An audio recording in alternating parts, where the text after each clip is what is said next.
Right, I think we're live. Hello everybody, thank you very much for joining in. This is the first live stream I've done in the studio for about 2 weeks. So I'm a little bit nervous. I want to make sure everything is working fine. Let me know if you can hear me and you can see me okay. And welcome to an unboxing video of Arkham Horror the card game. Doesn't say second edition, doesn't say anything else because it isn't. Apparently there is echo. Is there echo? I hope there's no echo. There shouldn't be. Let me just check the other microphones. No, there's only one microphone on, and that's this one, so there shouldn't be any echo. Right, we're all okay. Christian's hearing echo. He's probably got two things on. If nobody else is hearing echo, no, nobody else is hearing echo. Christian, you've probably got 2 computers on. I know you like watching me on like 5 computers at once, but if you turn the audio down on 4 of them, then you shouldn't get any echo. Right, okay, so Arkham Horror the card game. This is one of my favourite games of all time. It is definitely in my top 10. I don't know if it's in my top 5. This, for those people who don't know, this is the revised core set. So this is not second edition of the game at all.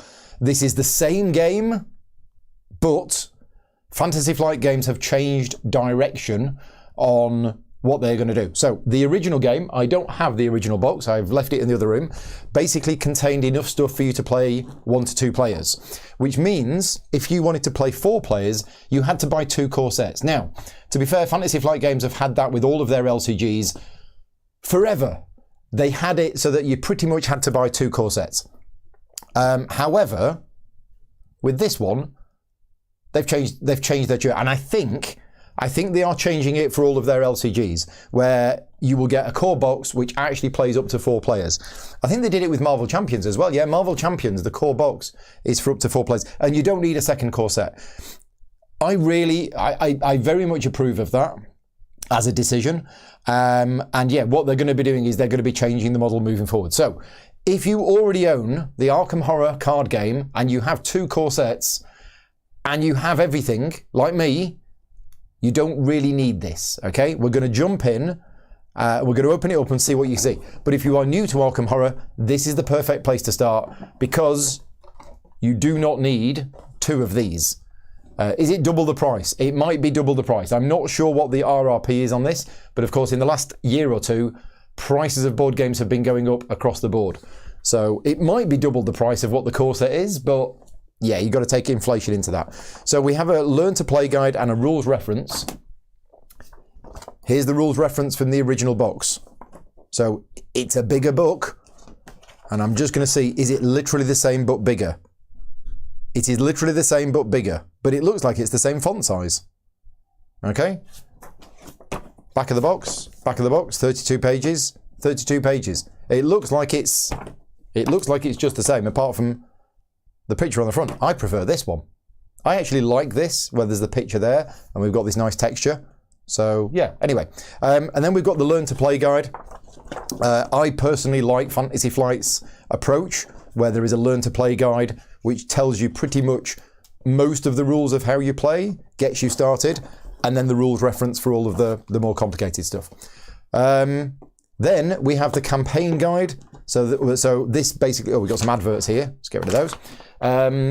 Yeah, included in this box is the first campaign, which is Night of the Zealot, which I've played through multiple times. There you go. Spoilers. Is a great campaign to start with. I think it's a really good campaign. So, what is new? Well, let's just take this off. I'm going to talk about the errata in a minute. Oh, and Christian's rebooted, and it's all okay. That's interesting that you were getting echo. So what we've got now, this is slightly new. This isn't just exactly the same, because you've now got these 3 resource tokens. So I'm definitely going to be making use of these, because the original game had just 1 resource tokens. Punching out is good. But what we've got is we've got 3s and we've got 5s. And what we've got is we've got different sizes as well. So not only is the 3 boxes in the image, but it's a bigger counter. It really bothers me when you have counters of the same size with different numbers on in games. It's just one of those things. I always want, if it's going to represent more, I need it to be a bigger counter. Obviously, if it's secret victory points or things that you draw out the bag, then that doesn't apply. But when you've got resource counters that should be face up, yeah, you've got to have bigger counters, really. So anyway, that is a quality of life improvement, effectively. If you're looking to say, well, I've got the original game, why do I need this? Are you going to buy an entire new core set just for this? You might do. You might do. Everything else is pretty much the same.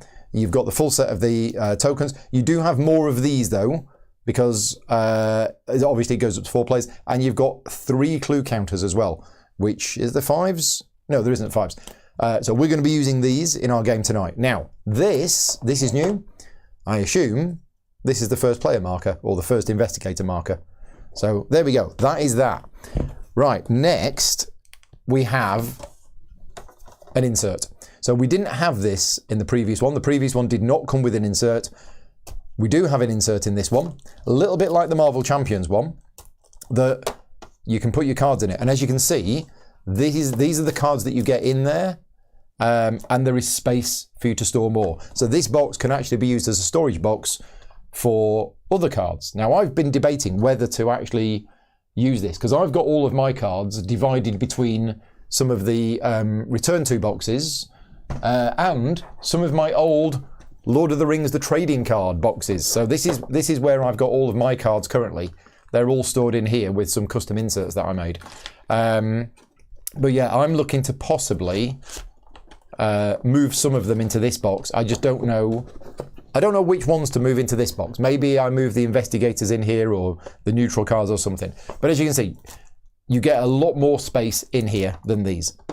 Other than that, it is everything that you would find in the original core set, except, as I say, if you were to buy 2 core sets before, you would end up with...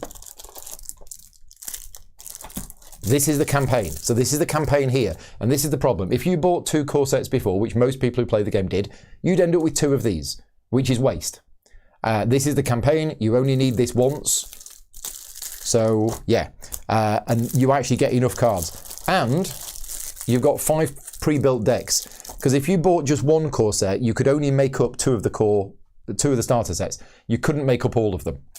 But yeah, that's what you get in there. You get these cards as usual. Now, what are the differences? Let's have a look. I'm actually going to, put in all the pre-built investigator decks. Let's have a look. McFly says it's nice to have doubled core encounter sets. Is it? Why?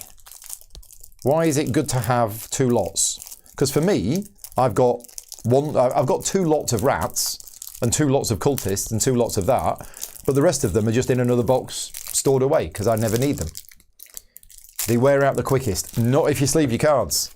If you sleeve your cards, they don't wear out. So this is the Wendy. Let's just zoom in a bit more. This is the Wendy Adams pre-constructed deck. So again, this hasn't changed, except what I'm going to do is I'm going to get out the old Wendy Adams. Having just said this hasn't changed, it has changed. What they have done with this set is they have taken the opportunity to update some of the artwork. And looking at the artwork, I can see some of the artwork is a bit better, but in other cases, I don't know. If we're comparing these two, for example, I prefer this one. There's nothing wrong with this one. Some of the other artwork that's been changed is I agree with, but this one, I'm not sure why it's been changed. But everything else is exactly the same. Nothing has changed in terms of the rules or how it works or anything like that. They've just changed the artwork. Wendy's amulet. There's the new one. There's the old one. Okay, I prefer the artwork on the new one for that one, but I prefer the old artwork for Wendy Adams on that one. So yeah, so there you go. Again, it's exactly the same. What else have we got? We got Wendy's signature weakness. I prefer that one. Okay, but nothing else has changed. It is just updated artwork. And then we've got Wendy's starter deck. So normally you would have a random basic weakness, but this is the one that's been chosen. Baseball bat has changed. I believe the artwork has changed on baseball bat. I think Stray Cat might have changed. But yeah, it's exactly the same. Now, one of the disappointing things, and Gazumi said earlier on that they've included the errata. And this is a bit of a talking point. And I want to give my opinion on it because it's a little bit disappointing, I have to say. And I know Fantasy Flight Games aren't watching because they have no idea who I am, so I can say whatever I want about it. But there is some errata for the cards, and I'm just having a look to see where that errata is, because I think somebody told me it was printed in here. But I'm not seeing it. Where is the errata? If anybody knows, let me know in the chat where the errata is. Maybe it's in the Learn to Play guide. But that would be an odd place to put it. Starter decks. Yeah, somebody told me it was in the back. But I'm not seeing it anywhere. Maybe it's in the back of Night of the Zealots. I'm going to look at this secretly because I don't want to show you stuff that you shouldn't know. But anyway, there isn't much errata for the base game cards. I can't remember exactly what errata there is, but I've been told that they haven't updated it. And that, if that is true, if anybody can tell me a card from the core set which has had errata, then please let me know, because then I can check it here. Yeah, is there any reason to buy the reprint if you own the old version? As I say, not really. You are getting these tokens to represent 3 and 5 resources. You're getting tokens to represent 3 clues. You are getting a bag. The bag is nice, okay? So you are getting a bag. But other than that, and you're getting new artwork on the cards. But other than that, it's exactly the same as 2 core sets, except you just get one set of encounter cards. But yeah, I kind of wanted to dig out a card that had errata. So yeah, if anybody in the chat does know of any errata, if you don't, I'm just going to look it up on Fantasy Flight Games website right now. fantasyflightgames.com. Products, Arkham Horror Files, Arkham Horror the card game, and here we go. I'm going to scroll down. I'm going to go to where is it? Support, player resources. No, rules. God, lots of rules. FAQ. Right, Arkham Horror, the card game, FAQ. So I'm just pulling it up on screen now. I will just have a look at the chat, see if everybody's... Machete was changed to be more expensive. Right, so there is a difference between errata and taboo list. So the way that Arkham Horror, the card game, has done nerfs and tweaks is they have released a taboo list. The taboo list is optional. And I absolutely agree that they should have not included the taboo changes with this because they're optional. I know players of this game who do not use the taboo list, and I know players who do use the taboo list. What I'm actually looking for now is actual errata. So there is rulebook errata. So here we go. Let's have a look at this. This is what I want to look at. Rules reference, original game, page 7, column 1, costs. The third bullet point, 1, 2, 3, should read when a player is exhausting rather than when exhausting. Okay, so that is actual errata which has been made into the rulebook. And if they haven't updated that in here, then I don't know why. Okay, they have.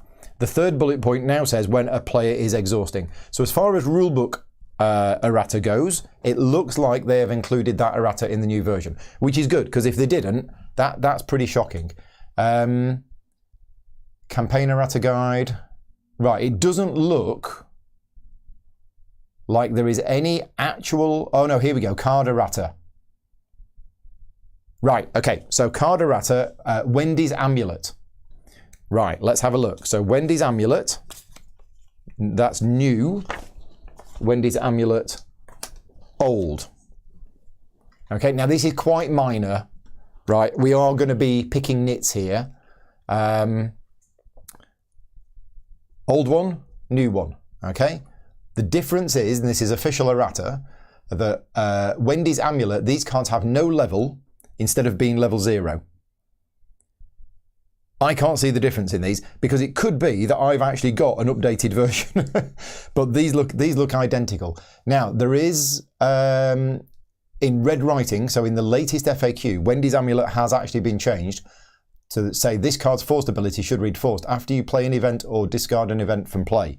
And this says after you play an event, and this says after you play an event. Okay, but they could be forgiven for that because it is in red. That means it's only been introduced in the latest FAQ.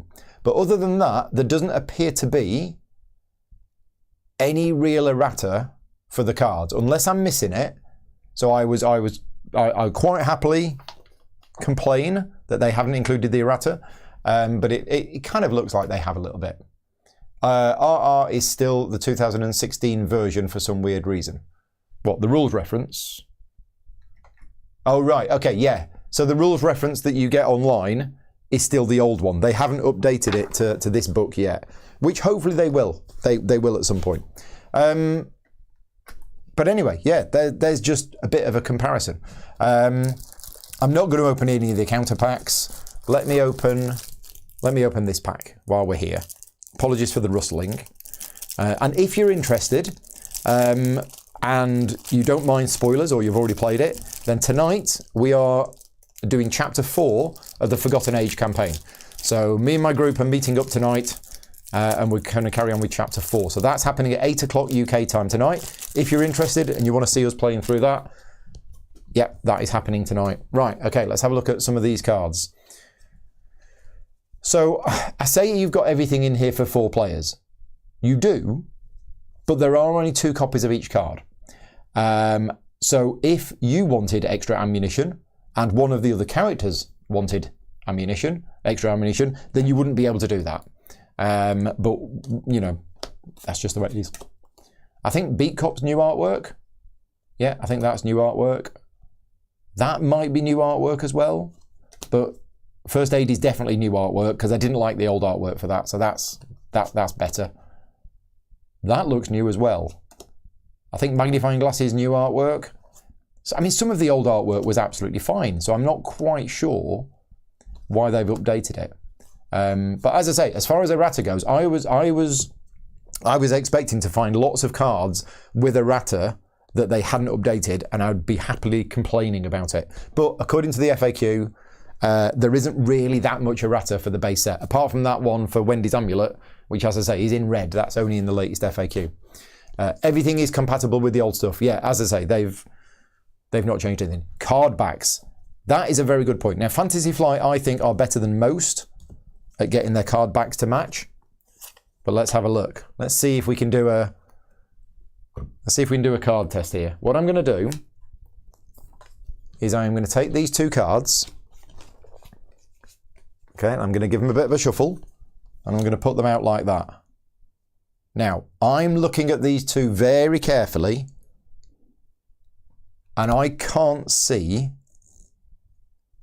any difference between them. Maybe this one is slightly more saturated in terms of colour. Maybe. But yeah, there is very, very little difference between them. There you go. And that was old, and that is new. Same size. I am hoping they're the same size. Again, Fantasy Flight have always been, in my opinion, very good at size card consistencies. Yeah, they're exactly the same size. I mean, I've pretty much got an entire Arkham Horror card game collection. So I've got hundreds of cards across years of expansion sets, and I can't tell the difference between them. The sizes are pretty much spot on. Not even pretty much spot on. They are spot on. They are exactly the same. Right. Same artist on both versions? I don't think so. No, I don't think so. If we just go back to the Wendy's Amulet. No, different artist.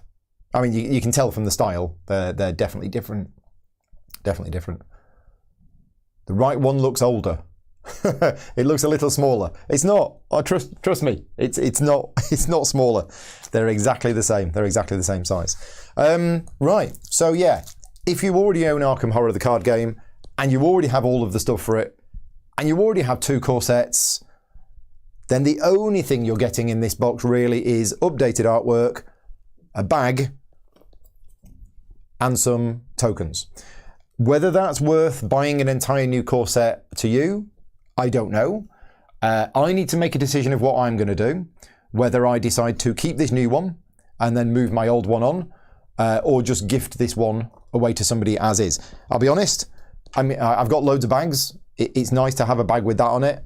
But in terms of the cards, they're functionally identical. So yeah, I definitely now have a spare copy of the base game of Arkham Horror, the card game, effectively. Whether I keep the new one, whether I keep the old one, I'm not quite sure. But I'm interested to know what you think. If you've already got everything and you've bought the new one, what are you doing? Are you keeping everything, or are you getting rid of the old one? Are you giving it away to somebody, or are you going to try and sell it? Or have you accidentally bought the new one thinking that it was more new extra stuff and realised that it's actually just more of what you've already got? Raphael is finally stepping into the rabbit hole with the revised core set. Yeah, that is the good thing about this is, like I said at the start, this core set is the best place to start, because now you've got the pre-constructed decks, you've got everything you need for up to 4 players, and you can just dive in. And you don't need any of the other expansion sets when you first get going. This is a game where I think you need to get the base game, you need to play through Night of the Zealot, and then what I would recommend is you play through Night of the Zealot again with different characters, because you will see how the game plays differently with different characters. I have played through Night of the Zealot probably 4 or 5 times, and although your first playthrough is always the best because you don't know what's in the attic, you don't know what's in the basement, and the next time you play, you will know that, but it's still really enjoyable. I think it's still a really good introductory campaign, and it teaches you not just the rules of the game, but certainly scenarios 2 and 3 teach you some fundamental things about the game, which is basically, without giving any spoilers away, the scenario will come to a conclusion. If you have an objective to do, and you have limited time to do it in, then if you don't achieve that objective in time, it can be sometimes worthwhile ending early if the penalties for finishing too late are worse than if you finished early but didn't actually complete the full objective. Make sure when you're playing this game that you read the resign abilities, because certainly me and my group and lots of other games that you play, you see the objective, collect 5 crystals, and you think, right, I've got to do the objective, and you push and push and push to try and get the 5 crystals. And if you only get 4 crystals but you die in the process, then you think, oh, well, we didn't get the 5 crystals. In Arkham Horror, the card game, many of the scenarios include a resign option. And it is sometimes beneficial to say, I'll tell you what, we got 4 crystals, there's no way we're going to get the 5th one before certain thing happens. Let's just resign. And it doesn't mean you've failed the scenario, okay? The resign option does not mean you've failed the scenario. And you need to be careful. You need to look at it. Don't just what I'm saying is don't try your best to try and complete what the original objective was if it means that you might end up dying. Sometimes it is the best thing to do is to just, get 4 of the 5 crystals and then resign, and it might end up being a better outcome. How many sessions to play it? So Night of the Zealot that's included with this is a 3-part campaign. The time that it takes you to play each part of this depends on the number of players. This is a game which you can probably play each of these parts with 2 players in about an hour and a bit, but with 4 players, you double that. Basically, the number of players you've got does multiply the time accordingly. So in our campaign that we're playing at the moment, most of our games tend to be about 2.5, 3 hours. In fact, the last 2 have been about 3.5 hours. But normally it's about 2.5 to 3 hours for one particular session. And Night of the Zealot is no different. So yeah, three things included in this. I might include this tonight as well. I think this is the first player marker. Let me see what it says. Learn to play. It is it's a lead investigator token. So you don't need it whatsoever, because the lead investigator, you pick it at the start and it doesn't really change. So Andy is our lead investigator in our Forgotten Age campaign. So Andy basically will have this token. It's a fairly pointless token. It's very nice and everything.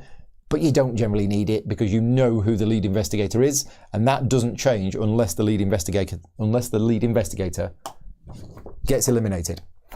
Lord of the Rings LCG is also getting the revised treatment, absolutely. And I have got a message outstanding with Asmodee to say that I am very interested in covering the revised set of Lord of the Rings LCG because I absolutely love Lord of the Rings. Should you start with Marvel, Arkham, or Lord of the Rings as your first FFG LCG? It really depends what theme you like the best. Personally, I am still unsure as to whether I prefer Arkham Horror or Marvel.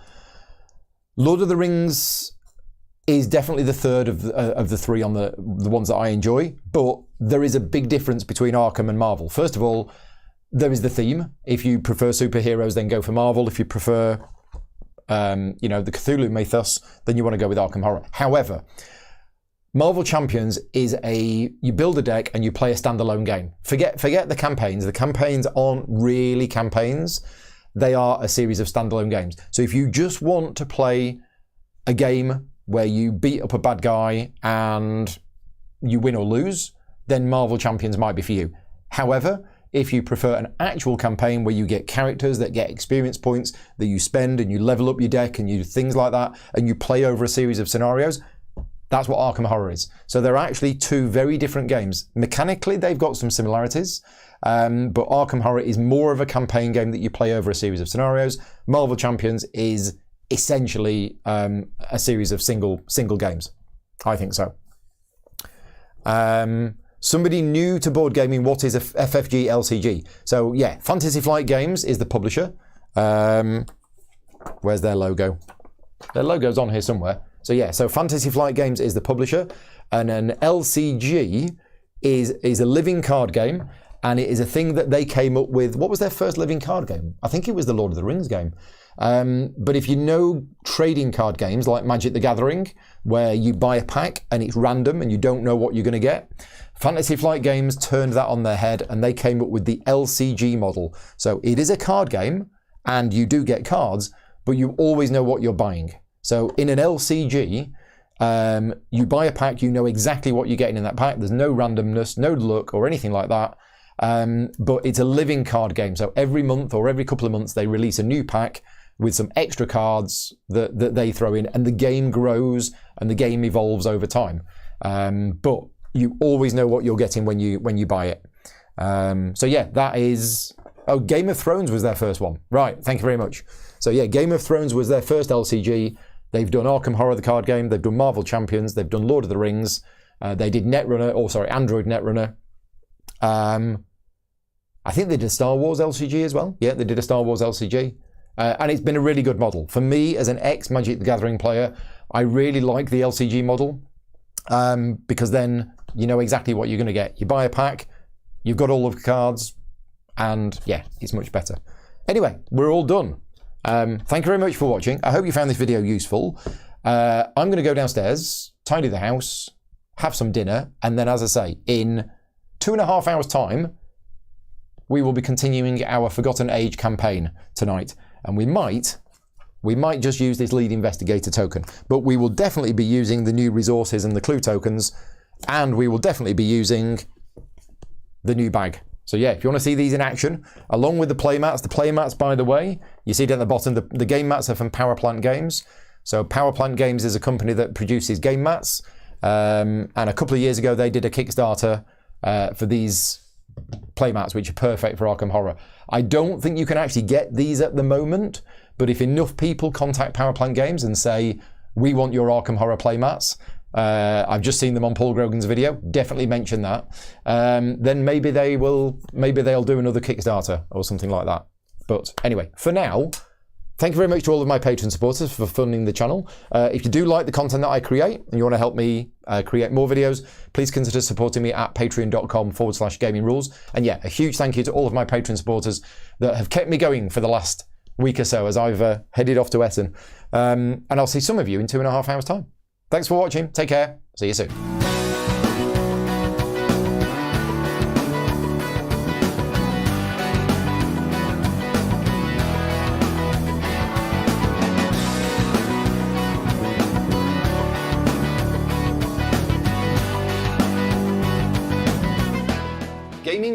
proudly sponsored by Game Toppers, upgrading your gaming experience. Visit GameToppers